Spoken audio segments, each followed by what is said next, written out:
ఈరోజు మేము తలపెట్టినటువంటి ఈ గల్ఫ్ సినిమాకి సంబంధించి ఏ ఇన్ఫర్మేషన్ అయితే ప్రజల నుంచి తీసుకోవాలని అనుకుంటున్నామో ఆ ప్రాసెస్లో భాగంగా మన జర్నలిస్ట్ సోదరులను ఇక్కడ కలవడం జరుగుతుంది. నేను గతంలో తీసిన సినిమాలన్నీ కూడా సామాజిక నేపథ్యం నుంచి తీసిన సినిమాలే. బేసికలీ స్టోరీ ఏదో 4 గోడల మధ్యన కూర్చొని రాసేది కాదు. ఒక జర్నలిస్ట్గా సినిమాని అప్రోచ్ అవ్వడానికి ఇష్టపడే వ్యక్తిగా వాళ్ళ సంబంధించిన వాళ్ళ కథని, వాళ్ళ ఇతివృత్తాలని, వాళ్ళ క్యారెక్టర్స్ని వాటన్నిటినీ కూడా సినిమాలో రిఫ్లెక్ట్ చేయాలి అన్న ఇంటెన్షన్తో ఈ ప్రాజెక్ట్ని స్టార్ట్ చేయడం జరిగింది. అందుకే ఈ గల్ఫ్ సినిమాకి కథని టోటల్గా ఇచ్చేది మన జర్నలిస్టులు అండ్ అలాగే బాధితులు లేదా అక్కడ విజయాలు సాధించిన వాళ్ళు, గల్ఫ్కు వెళ్ళొచ్చిన వాళ్ళ అనుభవాలన్నింటినీ కూడా క్రోడీకరించి ఈ సినిమా చేయాలి అనుకుంటున్నాను. దానికి మీ సహకారం అడగాలి అన్న ఇంటెన్షన్తో ఏర్పాటు చేసిన ప్రెస్ మీట్ ఇది. నేను తెలుసుకోవాలి అనుకుంటున్న ప్రయత్నం అండి ఇది. ముఖ్యంగా నా ఎగ్జిక్యూటివ్ ప్రొడ్యూసర్ అండ్ నా మిత్రుడు కుర్రా విజయ్ కుమార్ గారు సొంత ఊరు సినిమా నుంచి మేము ట్రావెల్ అవుతూ ఉన్నాం గత 7 సినిమాలుగా. సో అతను ఇస్తున్న సపోర్ట్, ఎందుకంటే మేము అందరం ఒక జర్నలిస్ట్ ఫెటర్నిటీ నుంచి వచ్చిన వాళ్ళమే. I'm really grateful for him. And next నా మిత్రుడు రాజా గారు, and he is also an artist. Criminal ప్రేమ కథ అండ్ నేను తీసినటువంటి రీసెంట్ మిస్ లీలావతి సినిమాల్లో కూడా యాక్ట్ చేశారు. ఇది కాకుండా నేను చేసే ప్రతి వెంచర్కి కూడా బ్యాక్ బోన్లో నిలుస్తున్న ఒక మంచి మిత్రుడు. ఈ ప్రాజెక్టుకి సంబంధించి నేను ఇలాంటి చేద్దాం అనుకుంటున్నాను అన్నప్పుడు డెఫినెట్గా చేద్దామన్నా మన ఇన్ఫర్మేషన్ గ్యాదర్ చేద్దాము. ఎస్పెషల్లీ మన జిల్లాలో చాలా ఏరియాస్ నుంచి రాజోలు ఏరియాలన్నింటి నుంచి చాలామంది హౌస్ మేట్స్ వెళ్ళి గల్ఫ్లో చాలా ఇబ్బందులు పడుతున్నారు. వాళ్ళ సమస్యల్ని ప్రభుత్వం దృష్టికి కానీ లేకపోతే మిగతా కామన్ ప్రజల దృష్టికి కానీ తీసుకువెళ్లాల్సిన అవసరం ఉంది అని చెప్పడం జరిగింది. సో ఇది ఒక మేజర్ రీజన్ అండి ఈ ఊర్లో ఈరోజు ప్రెస్ మీట్ కండక్ట్ చేయడం గురించి. సునీల్ కుమార్ రెడ్డి గారు మీ అందరికీ పరిచయమైన వ్యక్తే. సునీల్ కుమార్ రెడ్డి గారి చిత్రం అంటేనే ఒక స్పెషల్ సబ్జెక్టు.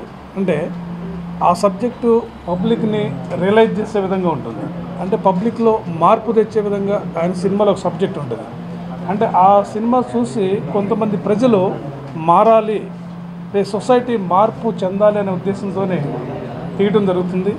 ఏదో సరదాగా ఏదో ఎంటర్టైన్మెంట్, ఏదో ఒక 2 గంటలు సినిమా హాల్లో కూర్చొని సరదాగా ఎంజాయ్ చేసి వచ్చామనే సబ్జెక్టులు మేము తీసుకోం. ఆ 2 గంటల్లో ఆ సబ్జెక్టు మీద ఆ వ్యక్తి కాన్సన్ట్రేట్ చేసి దాని ద్వారా ఒక మంచి విషయాన్ని తెలుసుకొని బయటకు వచ్చి ప్రజల్లో దాన్ని క్యాన్వాస్ చేసే విధంగా మా సినిమాలు ఉంటాయి. ఒక రొమాంటిక్ క్రైమ్ కథ, యూత్ ఎలా చెడిపోతున్నారు అని దాని మీద తీయడం జరిగింది. అలాగనే అదొక చాలా ఇంపార్టెంట్ సబ్జెక్ట్. ఇవాళ కాలేజీ పిల్లలు ఏ విధంగా చెడిపోతూ ఉన్నారు, దానికి రీజన్స్ ఏంటి, తల్లిదండ్రులు ఏ విధమైన కేర్ తీసుకుంటున్నారు అనే దాని మీద ఒక మంచి సబ్జెక్ట్ని మేము రిలీజ్ చేయడం జరిగింది. అలాగనే ఒక క్రిమినల్ ప్రేమ కథ. ఈ క్రిమినల్ ప్రేమ కథ మీరంతా చూస్తుంటారు. ఎంతోమంది ఆడపిల్లల్ని అంటే మనకు బయట తెలిసే విషయాలు కాకుండా ఇళ్లలోనే వాళ్ళ పేరెంట్స్ ఇబ్బంది పెట్టే విధానం, అలాగనే బ్రదర్స్ ఇబ్బంది పెట్టే విధానం, ఇవన్నీ కూడా చాలా డేరింగ్ సబ్జెక్ట్స్. ఈ సబ్జెక్ట్స్ అన్నీ కూడా తీసుకురాగలిగే సత్తా ఉన్న డైరెక్టర్ సునీల్ కుమార్ రెడ్డి గారు. మీరు మాకు మంచి సహకారం అందిస్తారని చెప్పేసి మీ అందరికీ హృదయపూర్వక ధన్యవాదాలు తెలియజేస్తూ ముగిస్తున్నాను. Thank you. మన డైరెక్టర్ గారు సునీల్ కుమార్ రెడ్డి గారు ఒక మంచి కాన్సెప్ట్ని తీసుకున్నారు. గల్ఫ్లో బాధితుల్ని ఒక తెర మీద తీసుకొచ్చి గవర్నమెంట్ తాలూకా బాధ్యతని, అలాగే మోసపోయినటువంటి ఎవరైతే బాధితులు ఉన్నారో వారికి సోషల్ రెస్పాన్సిబిలిటీ ఇవన్నీ కూడా తెలియచెప్పేటువంటి ప్రయత్నం ఈ యొక్క సినిమా నేను భావిస్తున్నాను. మరి దీన్ని నిజంగా ఈయనకి నంది అవార్డులు ఆల్రెడీ వచ్చున్నాయి. మరి ఇలాంటి సినిమాని తీయాలంటే సంకల్పమే ఇదొక పెద్ద అవార్డుగా నేను భావిస్తూ ఉన్నాను ఆయనకి. అయితే మరీ ముఖ్యంగా నేను ఈయనకి చెప్పదలుచుకున్న పాయింట్ ఏంటంటే, ఈ రోజున మనం గల్ఫ్ బాధితులు ఉన్నారు అంటే దానికి మెయిన్ కారణం ఏంటంటే గవర్నమెంట్లో కూడా కొన్ని సెట్ బ్యాక్స్ ఉన్నాయి. దీంట్లో మన ఇండియన్ లాలో కానీ లేకపోతే మనకు ఉన్నటువంటి ఎంబసీ రూల్స్లో కూడా కొన్ని సెట్ బ్యాక్స్ ఉన్నాయి. దాన్ని కూడా మీరు ఈ సినిమాలో కనుక పెట్టగలిగితే, అంటే లీగాలిటీని కూడా ఇన్వాల్వ్ చేయగలిగితే, అంటే మీరు ప్రాక్టికల్గా ఇప్పుడు వాస్తవం ఏంటన్నది మీరు గ్రౌండ్ లెవెల్లో మీరు తెలుసుకొని ఫ్యాక్ట్ని బయటకు తీసుకొచ్చి మీరు తెర మీద చూపించాలని ప్రయత్నిస్తున్నారు. సో యాజ్ అన్ అడ్వకేట్గా నేను సజెస్ట్ చేసేదంటే ఇందులో ఉన్న లీగాలిటీని, గవర్నమెంట్ తాలూకా రెస్పాన్సిబిలిటీని, పార్లమెంట్ తాలూకా బిల్స్ ఏ విధంగా పాస్ చేయొచ్చు, ఎంబసీ రూల్స్ని ఎలా మాడిఫై చేయొచ్చు, ఇక్కడ నుంచి వెళ్ళినటువంటి ఒక భారతీయుడు అక్కడికి వెళ్ళి పనిచేయడానికి వెళ్ళిన వాడికి ఏ రకమైన సెక్యూరిటీ గవర్నమెంట్ ప్రొవైడ్ చేయొచ్చు అనేటువంటి పాయింట్స్ని కూడా ఈ సినిమాలో ఇంక్లూడ్ చేస్తే ఖచ్చితంగా మంచి రిజల్ట్ వస్తుందని నేను భావిస్తున్నాను.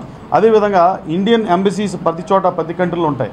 ఆ ఎంబసీస్కి ఇక్కడ నుంచి పార్లమెంట్లో ఒక బిల్ పాస్ చేసి వాళ్ళకు రూల్స్ అలాట్ చేయాలి. ఏంటంటే పాస్పోర్ట్ ఇక్కడ నుంచి ఎప్పుడైతే ఇష్యూ అయిందో, ఒక వీసా ఎప్పుడైతే ఇక్కడ జనరేట్ అయిందో, ఆటోమేటిక్గా ఆల్టర్నేట్ పాస్పోర్టు, ఆల్టర్నేట్ వీసా అక్కడ గల్ఫ్లో ఉన్నటువంటి మన ఇండియన్ ఎంబసీ ఆఫీస్లో కూడా ప్రిజర్వ్ చేసుకునేటువంటి రూల్ని పాస్ చేయగలిగితే నిజంగా ఎవరైనా ఇక్కడ మోసపోయి బ్లాక్మెయిల్ చేసినటువంటి ఎవరైతే బాధితున్నారో వాళ్ళు మన ఎంబసీకి వెళ్ళి అక్కడ ఆ పాస్పోర్ట్ మళ్ళీ డూప్లికేట్ పాస్పోర్ట్ తీసుకునే ఫెసిలిటీ మనకు ప్రొవైడ్ చేయాల్సిన అవసరం ఉంది. దీన్ని మీరు ఎలాగా మీరు ఫోకస్ చేస్తారన్నది చూడండి. దీంట్లో కేంద్ర ప్రభుత్వం కానీ ఆయా రాష్ట్ర ప్రభుత్వాలు కానీ స్తబ్దత కూడా ఇందులో ఉంది. ఎవరు కూడా దీని మీద రియాక్ట్ అవ్వట్లా. ఇంతమంది ఇన్ఫ్యాక్ట్ ఇంకొక ముఖ్యమైన విషయం చెప్పాలి, ఈయన ఒక జర్నలిస్ట్ కాబట్టి ఈ రోజున గల్ఫ్లో ఉన్నటువంటి బాధితుల్ని ఎవ్వరు కూడా గుర్తించలేదు. ఈవేళ ఏ ప్రభుత్వం కూడా గుర్తించలేదు. కేవలం ప్రెస్ మీడియా ద్వారానే గల్ఫ్లో మన భారతీయులు బాధలు పడుతున్నారనే విషయాన్ని ప్రెస్సే ముందు బయట తీసుకొచ్చింది. అలాంటి జర్నలిస్టులు ఫ్యామిలీ నుంచి, ఆ ఫెటర్నిటీ నుంచి మీరు వచ్చి ఈరోజు ఈ సినిమా తీయడం అనేది నిజంగా ఇది మీరు అందరికీ కూడా ఆదర్శంగా నిలిచారు. ఎందుకంటే ఈ జర్నలిస్టు కానీ సోషల్ మీడియా కానీ లేకపోతే ఈ రోజుకి కూడా ఇంకా గల్ఫ్లో మన ఇండియన్స్ చాలామంది బాధలు పడుతూ ఉండేవారు. వాళ్ళ యొక్క బాధ ఎవరికో బయట చెప్పేటువంటి పరిస్థితి లేదు. ఈరోజు ప్రధాన మెయిన్ ఇంపార్టెంట్ అన్ని ఛానల్స్ కూడా చాలా లైవ్ టెలికాస్ట్ చేసినాయి. ఫేస్బుక్లో సోషల్ మీడియాలో కూడా ఈరోజు చాలా వచ్చినాయి. దానివల్ల ఇవాళ బయటకు రావడం అనేది జరిగింది. మెయిన్ ఇంకో విషయం ఏంటంటే ఈ ఎంబసీ తాలూకా రూల్స్ని అమెండ్ చేయాల్సిన అవసరం ఉంది. మోరోవర్ పార్లమెంట్లో దీని మీద బిల్లు చర్చించాల్సిన అవసరం ఉంది. ఈరోజు ప్రతి ఎంపీ కూడా ఇర్రెస్పెక్ట్ ఆఫ్ పొలిటికల్ పార్టీస్ ప్రతి ఎంపీ కూడా దీని మీద రియాక్ట్ అవ్వాలి. దాన్ని మీరు మీ పిక్చర్లో దాన్ని ఏ విధంగా మీరు చిత్రీకరిస్తారన్నది మీరు దాన్ని తీసుకోవాల్సిన బాధ్యత ఉంది. అదేవిధంగా మీరు ప్రాక్టికల్గా చాలామంది బాధితులు మీరు తీసుకోవాలనుకుంటున్నారు. ఇక్కడ ఎకనామిక్ రిసోర్సెస్ కూడా మెయిన్ ఇందులో రోల్ ప్లే చేస్తుంది. మన ఇండియన్ అక్కడికి వెళ్ళి వర్క్ చేయడానికి కారణం ఏంటంటే ఇక్కడికంటే అక్కడ జీతం ఎక్కువ వస్తుందనేటువంటి అంశం కంటే ఇక్కడికంటే అక్కడ ఖర్చు తక్కువ అనేటువంటి అంశం కూడా ఈ రోజున ప్రధానంగా మన భారతీయులు ఇతర దేశాలకు వెళ్ళి పనిచేయాలనేటువంటి ఆలోచన ఎక్కువ వస్తుంది. ఆలోచన రావడానికి కారణం అండి ఇవాళ మన పెట్రోల్ రేట్ ఇక్కడ రేటుకి అక్కడ రేటుకి లేదా ఇక్కడ రెంట్స్కి కనుక చూసుకుంటే ఇక్కడికంటే కాస్ట్ ఆఫ్ లివింగ్ మనకు అటు సైడ్ తక్కువ కాబట్టి ఇక్కడ ఎక్కువైన భావంతో ఇక్కడ నుంచి అక్కడ మైగ్రేట్ అయ్యి మిగుల్చుకుందాం అనే భావంతో ఎక్కువ వెళ్తున్నారు. దీన్ని కూడా మీరు మూవీలో ఫోకస్ చేయాల్సిన అవసరం ఉంది. సో యాజ్ అన్ అడ్వకేట్గా నేను ఈ సజెషన్స్ మీకు ఇవ్వదలుచుకున్నాను. భవిష్యత్తులో ఈ చిత్ర నిర్మాణానికి కానీ ఈ చిత్ర దర్శకత్వంలో కానీ లీగల్గా ఏ రకమైనటువంటి సాయం కావాలన్నా కూడా నేను కానీ నా యొక్క ఆఫీస్ నుంచి మా సీనియర్ అడ్వకేట్స్ కూడా మీకు పూర్తి సహకారం అందించగలుగుతామని చెప్పి ఈ సభాముఖంగా పాత్రికేయులందరికీ తెలియజేసుకుంటాం. శ్రావ్య ఫిల్మ్స్ పతాకంపై మేము నిర్మించి తలపెట్టిన ఈ గల్ఫ్ సినిమాకి మీ అందరి సహాయ సహకారాలు కోరడం గురించి ఏర్పాటు చేసిన ప్రెస్ మీట్ అండి. గల్ఫ్ నేపథ్యంలో ఉన్న సమస్యల్ని లేదా గల్ఫ్కి వెళ్ళిన వాడిని అక్కడికి వెళ్ళాలనుకుంటున్న వాళ్ళ ఆలోచనని అనుభవాల్ని అన్నింటినీ కూడా సినిమాలో రిఫ్లెక్ట్ చేసేటట్టు ఈ సినిమా ఉండాలని మేము కోరుకుంటున్నాం. దానికి సంబంధించి ఎవరైనా తన అనుభవాల్ని తెలియజేయాలి, పంచుకోవాలి అనుకుంటే gulfthemovie@gmail.comకి పంపించవలసిందిగా ఈ సభాముఖంగా నేను కోరుకుంటున్నాను. ఎందుకనంటే వాస్తవ పరిస్థితుల్ని ఈ సినిమాలో రిఫ్లెక్ట్ చేస్తూ ఒక కమర్షియల్ అంశాలను కూడా జోడించి ఒక చక్కటి కమర్షియల్ సినిమా విత్ ఒక సామాజిక నేపథ్యంతో తీసుకురావాలి. అది ప్రజల సినిమా అయి ఉండాలి. ఆ కథ ప్రజల నుంచే రావాలి, జనం నుంచే రావాలని కోరుకుంటూ ఈ ఫంక్షన్ ఏర్పాటు చేయడం జరిగింది. Thank you.